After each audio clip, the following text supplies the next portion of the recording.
Hello, this is Alt History, and you're probably wondering, isn't this just going to end in nuclear annihilation if you read the title?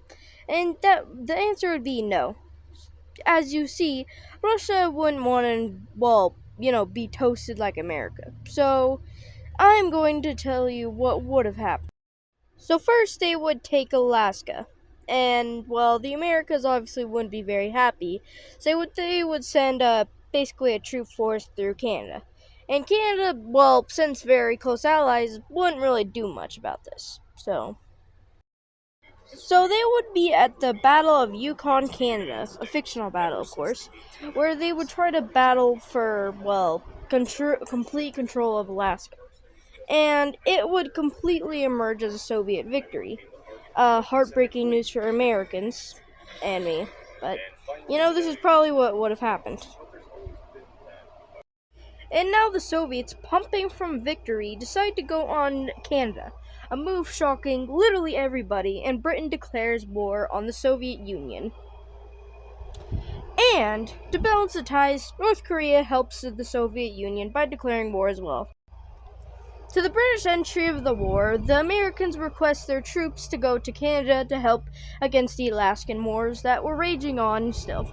And the British and Irish obliged and sent their troops where the battle would begin, at another Canadian town. As the battle raged on, the Americans saw a Soviet force going to ambush the Irish troops. And the Americans basically said nuh-uh and sent their troops back into Canada, and successfully the Irish and the Americans pushed them back. Just as the Allies started to push them back, the North Koreans finally arrived from Pyongyang and started to push them back with Soviet help. And finally they annexed all of Canada. Both sides were deeply concerned about nuclear war, and the Americans eventually started constructing bunkers all over the country just in case.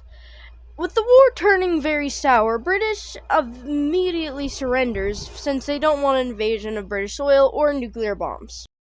With the British pull from the war, it seemed almost useless to continue fighting, but the USA did not stop the fights.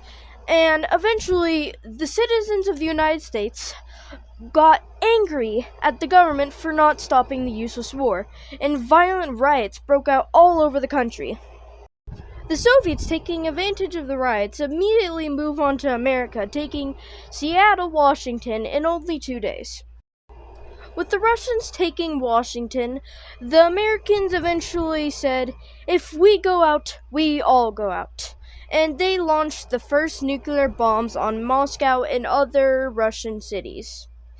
5 days later, the Russians did the same to the Americans.